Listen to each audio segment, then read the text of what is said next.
Bonjour à tous, dans la vidéo d'aujourd'hui, je vous propose le top 5 des fausses excuses, des excuses prétextes que j'entends le plus souvent par mes candidats à la VAE qui ne veulent pas se lancer, qui ont peur peut-être de se lancer dans la démarche VAE, voire qui l'abandonnent en cours de route. Et je précise tout de suite que cette vidéo, je la fais avec beaucoup de bienveillance, il n'y a absolument aucun jugement de ma part ou aucune critique, mais il est important peut-être pour les candidats qui envisagent de se lancer dans une démarche de VAE, de savoir un petit peu quel mécanisme on peut actionner, notamment mécanisme d'auto-sabotage pour ne pas mener à bien sa démarche. Et justement, le savoir, c'est aussi une façon de l'anticiper et de le prévenir à mon sens. Voilà, donc si ce sujet vous intéresse, eh bien je vous propose qu'on se retrouve tout de suite après le générique. À tout de suite.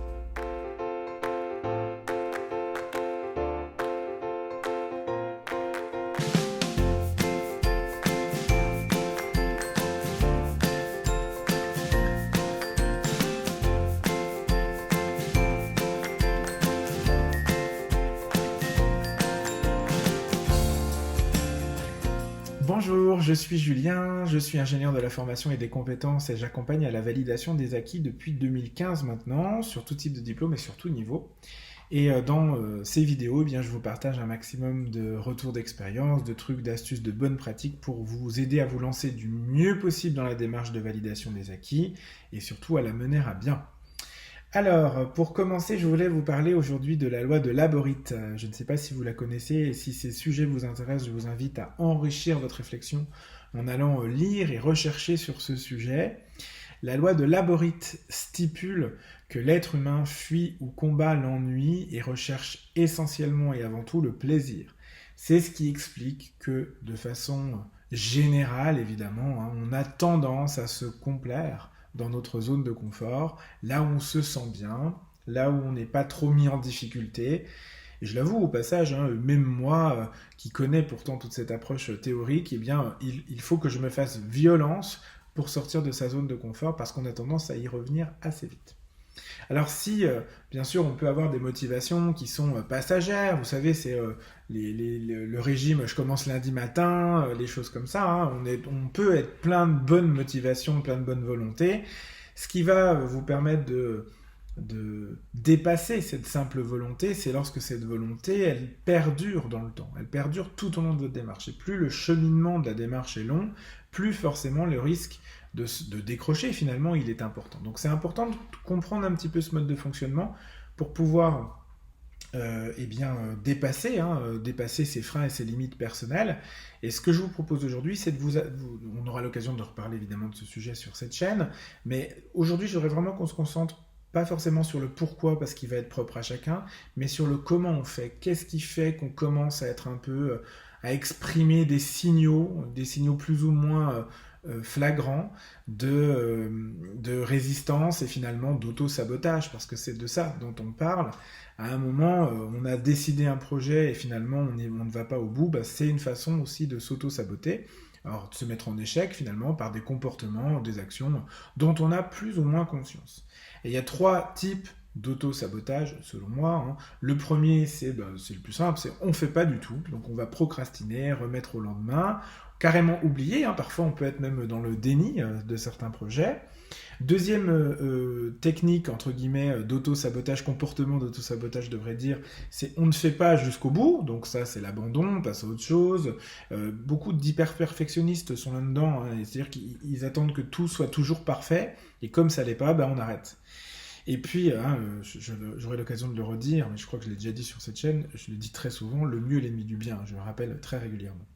Et puis le troisième comportement d'auto-sabotage, c'est on fait mal, on bâcle, on va trop vite, on va pas assez dans le détail, etc. etc.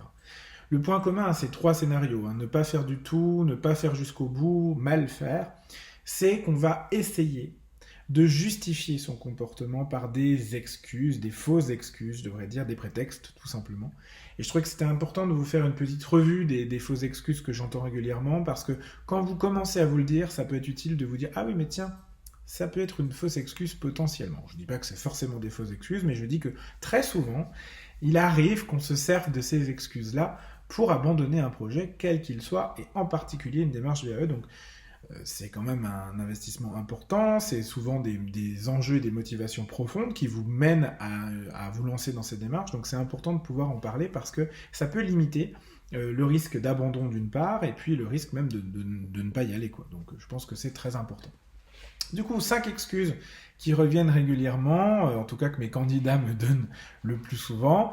La première, la plus courante, c'est le je n'ai pas le temps ou ça n'est pas le bon moment, ça n'est pas le meilleur moment. Donc là, on est vraiment dans de la gestion de temps. Il y a une solution très claire à ça, c'est pour bien gérer son temps, il faut déjà bien identifier ses objectifs. Donc effectivement, ce que vous me dites quand vous dites j'ai pas le temps, c'est j'ai pas le temps pour ma VAE. Ce n'est pas le bon moment pour ma VAE. Sous-entendu, vous avez le temps pour d'autres choses et c'est un meilleur moment pour d'autres choses. Ça ne me pose pas de problème, si vous voulez, à moi ça ne change pas le cours de ma vie, mais parfois, dites-vous bien quand même qu'il faut revenir à vos priorités, à qu'est-ce qui est important pour vous, dans votre cheminement, dans votre développement personnel, professionnel, pour dégager du temps sur ce qu'il est vraiment important, quoi. Parce qu'on a tendance parfois à oublier. Et je me permets de vous donner peut-être 2 types de questions que vous pourriez vous poser quand vous avez des doutes. C'est d'abord, je dis j'ai pas le temps, ok, est-ce que c'est du temps pour moi ou est-ce que c'est du temps pour les autres? Parce qu'on a tendance quand même beaucoup, je dis nous parce que j'en fais partie, à faire passer les priorités des autres avant les nôtres. Et je me souviens d'une formation que j'animais déjà en 2013 avec mes assistantes maternelles à l'époque, qui s'appelait Prendre soin de soi pour prendre soin des autres. Prendre soin des autres, ça commence par prendre soin de soi. Et si vous êtes bien dans votre vie, vous allez d'autant plus aider les autres, d'autant mieux les aider. Et c'est souvent, je l'ai déjà fait aussi, mais je rappelle souvent les consignes aériennes, on vous dit, bah voilà, en cas de dépressurisation de l'appareil, mettez-vous d'abord votre masque à vous pour pouvoir ensuite aider les autres, quoi. Et ben c'est un peu ça aussi. Donc, première question à vous poser, est-ce que je consacre suffisamment de temps pour moi? Est-ce que le temps qu'on me demande de consacrer, c'est pas finalement pour les autres, hein? C'est pas pour mes enfants, mon conjoint, mon patron, que sais-je. Et puis la deuxième question à vous poser, c'est pourquoi remettre à demain quelque chose que vous pouvez faire aujourd'hui? Parce que souvent vous pouvez. Vous pouvez faire les choses. C'est juste qu'on a une tendance naturelle à la procrastination. Ça vient de la loi de Laborite dont je vous parlais juste avant. Et puis, je vous rappelle qu'il existe des solutions pour déléguer ponctuellement des choses à vos conjoints, à vos familles, à vos enfants, à vos collègues, la vaisselle, les tâches ménagères, la gestion du linge, la gestion des enfants justement, que sais-je. Mais qu'il faut aussi parfois accepter de faire moins, de sacrifier certains aspects, clairement. Peut-être ça va être, je dis n'importe quoi, au lieu de regarder cette série Netflix que j'aime beaucoup, eh bien je vais devoir travailler sur ma VAE cette année. Ça va être peut-être sacrifier un vendredi soir sur 2, que sais-je. À vous de trouver là où vous voulez mettre l'équilibre. Mon conseil est le suivant. Il n'y aura jamais de bons moments. Il y aura toujours des choses. Il y aura toujours des choses qui vont vous arriver dans la vie, un nouveau travail, une nouvelle rencontre, des priorités, des amis qui débarquent à l'improviste, que sais-je, une envie de vous reposer parce que la semaine a été éprouvante, etc., etc. Le mieux est l'ennemi du bien, et le bien c'est maintenant. Un projet VAE, si vous en avez un, n'attendez pas, parce que trop souvent on attend, et en fait finalement, c'est déjà un projet qui est long, et les conséquences sont longues à obtenir, si vous recherchez un diplôme, donc plus vite vous vous engagez dans la démarche, plus potentiellement vous avez les bénéfices de cette démarche aussi. On a tendance un peu à repousser un domani, disent les Italiens, demain vous serez peut-être mort, vous serez peut-être sclérosé, à force d'attendre et de repousser les choses. Faites attention à bien prioriser les éléments qui sont importants pour votre développement personnel, professionnel et votre employabilité, parce que c'est ces sujets-là qui déterminent votre niveau de bien-être. C'est important quand même. Deuxième excuse que j'entends régulièrement, c'est je n'ai pas les moyens, je n'ai pas le budget, je n'ai pas l'argent. Alors je l'ai mis en 2, c'est pas parce qu'elle est importante, c'est parce qu'elle c'est le même raisonnement que la gestion de temps. La gestion de budget, c'est aussi des histoires de priorité. C'est dans quoi je décide d'investir, dans quoi je décide de prioriser. Pour le coup, si c'est vraiment une question d'argent, j'ai presque envie de vous dire, mais prenez le temps de cagnotter, d'épargner de l'argent pour investir en vous, parce que c'est de l'argent qui sera forcément bien investi. C'est pour vous. Vous êtes le meilleur investissement, et j'ai fait une vidéo sur cette chaîne là-dessus, vous êtes le meilleur investissement que vous puissiez faire. Donc investissez bien sûr dans votre développement de compétences, comme si c'était un projet pour une résidence en tant que propriétaire, comme si c'était un projet de vacances, etc., etc. Donc prenez le temps peut-être d'investir. Et puis aussi, vous avez des choix, des arbitrages budgétaires à faire, comme la gestion de temps en termes de priorité. Mais je pense qu'il faut vraiment toujours vous poser la question, qu'est-ce qu'il est important pour moi? Troisième excuse qui arrive très souvent également, c'est toutes les excuses liées à la peur. La peur, j'y arriverai pas, j'ai pas le niveau, j'ai pas les compétences, je sais pas écrire, j'ai peur du jury, enfin que ça, j'ai déjà fait pas mal de vidéos sur la peur, mais mon Dieu, si vous ne croyez pas en vous, qui va le faire? Je trouve ça triste, je trouve ça triste que vous n'ayez pas confiance en vous sur ces sujets, que vous manquiez un peu de confiance en vous, c'est normal, voilà, je le conçois, mais que vous refusiez de vous lancer dans des projets qui peuvent vous améliorer, vous permettre de vous améliorer, de devenir la meilleure version de vous-même, parce que vous n'avez pas confiance, je trouve ça dommage. Et qui de la poule ou de l'œuf, je ne sais pas, mais à un moment, il va falloir peut-être que vous engagez des choses justement pour changer ce rapport, cette image que vous pouvez avoir de vous-même et cette estime de vous, le combien je m'aime. Moi, je pars d'un principe très clair dans la vie, c'est si d'autres y arrivent, il n'y a pas de raison que moi je n'y arrive pas. Et c'est quelque chose que vous devriez essayer aussi de vous dire. Si d'autres y arrivent, si d'autres arrivent à se lancer dans une démarche vers obtenir leur diplôme sur un même niveau d'études que vous, sur une même expérience, en tout cas similaire, il n'y a aucune raison que vous n'y arriviez pas. Lancez-vous. Lancez-vous en sachant que ça sera dur, mais lancez-vous quand même. Quatrième excuse que j'entends régulièrement, et je la comprends aussi, je les comprends toutes, mais celle-là en particulier, c'est je sais pas comment faire. Par où commencer? Il y a tellement de choses, tellement d'informations, c'est très compliqué. Effectivement, alors là pour le coup la solution elle est facile, faites-vous aider. Investir un peu dans des outils d'accompagnement, que ça aille, ça va du livre jusqu'à des accompagnements individuels, bien sûr, mais aussi des accompagnements collectifs, des packs en ligne, etc., que sais-je. Si ça n'est que ça, j'ai envie de vous dire, c'est pas très grave, on peut aider à limiter le doute que vous pouvez ressentir. Contactez-moi, vous avez tout ce qu'il vous faut en commentaire dans cette vidéo, avec les liens pour prendre des rendez-vous, etc. N'hésitez pas. Et puis, la cinquième excuse, celle que j'entends aussi très souvent, et j'ai presque envie de dire de plus en plus souvent, parce que je crois que le contexte dans lequel on vit implique ça. Et c'est vrai que ça, c'est un sujet qui est important, dont on parle peut-être pas suffisamment. C'est je n'ai pas ou plus le niveau d'énergie. Je n'ai plus l'énergie. Je n'arrive pas à le faire. Et je voulais la mettre à la fin pour nuancer cette excuse, parce que si vous n'avez vraiment plus d'énergie, à ce moment-là, c'est une vraie excuse. Ce n'est pas une fausse excuse et il faut impérativement vous reposer. Mais vous reposez pas juste dormir un week-end, etc. Ça veut dire vraiment prendre le temps de regarder ce qui vous prend de l'énergie dans votre vie. Ça ne peut pas être que la VAE, par exemple. Donc il y a souvent d'autres choses. Et ce que je vous conseille, ce que je vous recommande fortement, c'est d'aller voir un médecin pour lui parler de ça. Parce que la santé, c'est quelque chose qui est trop important pour être pris à la légère. Et donc votre niveau d'énergie, si vraiment vous avez bon, j'allais dire burn-out, mais oui, c'est ça, si vous avez une vraie perte d'énergie chronique, je pense qu'il faut ne pas tarder à aller consulter, allez-y dès les premiers symptômes, et essayez de regarder ce qui dans votre vie vous entrave finalement votre énergie. C'est souvent une combinaison de facteurs, ça peut être le travail, le conjoint, des mauvaises relations, des relations toxiques, amicales, sociales, relationnelles, je sais pas, professionnelles évidemment aussi, etc. Donc allez voir ce qui vous prend de l'énergie, ce qui vous pompe cette énergie-là, parce que c'est pas normal.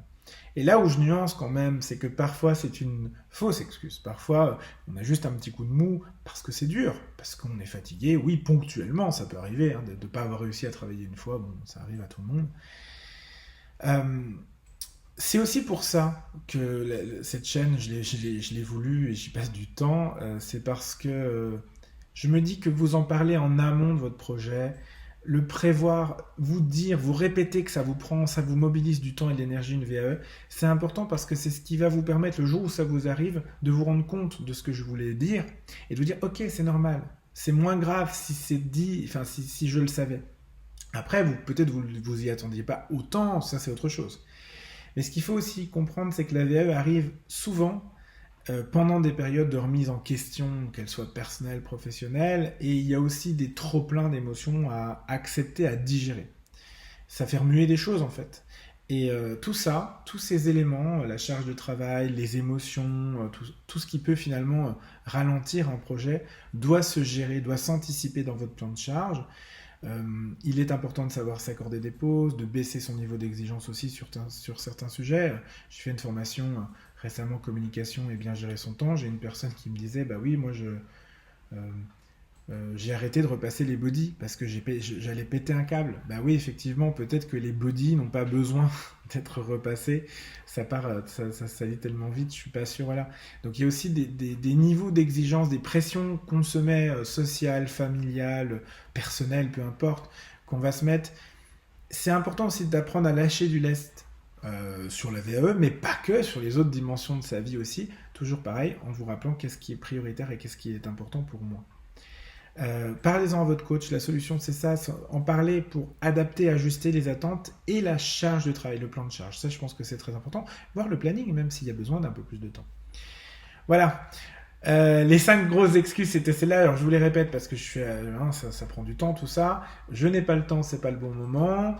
Je n'ai pas les moyens, je n'ai pas l'argent, je n'y arriverai pas, j'ai pas le niveau, j'ai pas les compétences, je ne sais pas comment faire, par où commencer, et je n'ai pas ou plus d'énergie. C'était les 5 grosses excuses qui reviennent souvent. Maintenant qu'on s'est dit ça, ben, j'étais gentil Julien, mais la question c'est, ok, hein, comment est-ce que je vais dépasser finalement ces fausses excuses que je peux avoir par ailleurs.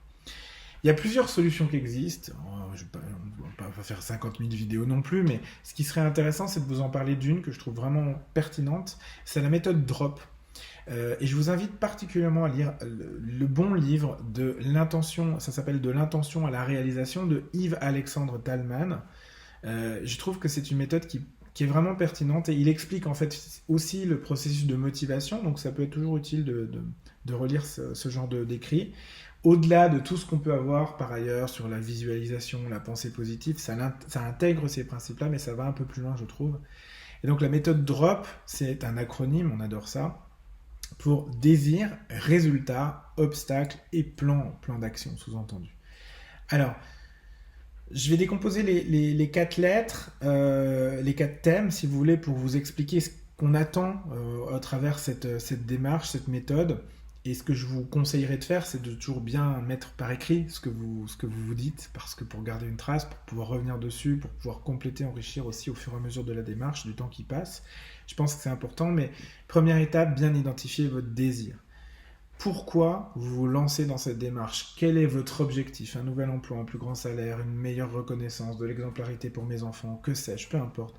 Notez la motivation profonde qui va vous animer tout au long de votre démarche VAE. Et quand vous en aurez marre le soir à 23h d'écrire, revenir dessus en vous disant « Ok, j'ai fait ce choix-là. » Par exemple, pour donner un exemple à mes enfants. Bon, bah ça va être compliqué de vous dire j'abandonne alors que j'avais pris l'engagement d'être un exemple pour mes enfants. Vraiment, essayez d'identifier le désir que vous cherchez à satisfaire, c'est très important. Deuxième chose, c'est les résultats. Là, on est toujours dans la logique, la dynamique du développement personnel en général, et notamment comment je visualise les résultats, qu'est-ce que ça peut m'apporter. Je vais essayer d'imaginer la perception émotionnelle et sensorielle que je vais ressentir si j'atteins mon désir. Qu'est-ce que je vais ressentir physiquement, émotionnellement, etc. C'est vraiment très important de vous projeter, de vous visualiser sur les bonnes conséquences, les choses positives qui pourraient vous arriver. Par exemple, si votre but c'est d'avoir un diplôme pour demander une promotion ou pour changer de travail, ça va être effectivement changer de travail, donc changer d'environnement, de collègues, peut-être être dans un autre secteur d'activité, dans une autre entreprise, avec de nouvelles relations, faire de nouvelles rencontres, je ne sais pas, que sais-je, hein. Et puis peut-être gagner un meilleur salaire, donc déménager, accueillir un enfant, enfin que sais-je, voilà. Et derrière, ça va être des motivations aussi un peu plus profondes, et c'est en essayant d'envisager la perception sensorielle et émotionnelle que vous allez ressentir à ce moment-là, que ça va vous donner de l'énergie. Troisième point, c'est obstacle. Donc l'idée de l'auteur, c'est ici d'essayer d'anticiper les obstacles auxquels vous êtes et où que vous pensez que vous serez confronté. Et là, je vous invite à réfléchir à vos croyances limitantes personnelles. Ça peut être votre manque de confiance en vous, comment vous vous sentez en termes d'organisation personnelle, votre peur d'écrire, votre peur de prendre la parole face à un jury, que sais-je. Important d'identifier les obstacles parce que derrière, la dernière étape de cette méthode DROP, je vais y arriver, méthode DROP, c'est d'élaborer votre plan d'action. Si je rencontre mes obstacles, qu'est-ce que je peux mettre en place en face et qu'est-ce que je fais finalement si l'obstacle apparaît. Et je pense que ce qui est intéressant dans cette méthode, qui ressemble un petit peu au modèle des peurs de Tim Ferriss, parce qu'il y a la même logique, on identifie, on anticipe les problèmes et on essaye de les surmonter avant qu'ils arrivent. L'intérêt de cette méthode DROP, c'est vraiment d'essayer de faire les choses en conscience, d'envisager au démarrage tout ce qui va pouvoir entraver peut-être votre cheminement, et du coup mieux le prendre en compte et savoir vous comporter si ça se passe. Mon conseil vraiment c'est mettez-le par écrit pour pouvoir revenir dessus. Je vous l'ai déjà dit, je vous l'aurais dit, c'est très très important. Ne vous contentez pas de le faire ça dans votre tête ou sur un petit bout de papier que vous perdez. Non, vraiment prenez le temps de le faire sérieusement parce que c'est à mon avis l'une des meilleures méthodes qui peut vous aider à surmonter les obstacles tout au long de la démarche et on a vu qu'ils étaient nombreux et toutes les excuses qui pouvaient derrière en découler. Voilà, j'espère que ça vous aide, en tout cas que vous avez aimé cette vidéo. Si c'est le cas, n'hésitez pas à mettre j'aime, comme toujours, à la partager, à suivre la page. Je vous invite aussi à vous inscrire à notre newsletter sur notre site internet jacef.com qui s'affiche en bas et juste après sur le générique de fin. Et puis ça vous permettra bien sûr, en vous inscrivant à la newsletter, de recevoir un maximum de contenu. Quant à moi, je vous dis à la semaine prochaine pour l'avant-dernière vidéo de la saison numéro 1 de cette chaîne. On parlera, je ne sais même plus de quoi on parle, mais si, du rôle du coach, pardon. On parlera du rôle du coach, ça me permettra de voir qui a vu la vidéo jusqu'à la fin, si vous me faites des commentaires audio sur j'ai planté la fin de la vidéo. On parlera du rôle du coach pour cette dernière vidéo de la saison 2000, oui c'est ça, printemps-été 2021. Avant nos vacances bien méritées, en espérant qu'il n'y ait pas de coronavirus et qu'on ait un peu de soleil quand même, parce que pour l'instant c'est pas Jojo en Lorraine. Je vous souhaite une excellente fin de semaine, je vous souhaite de bien vous porter, et je vous dis à très vite.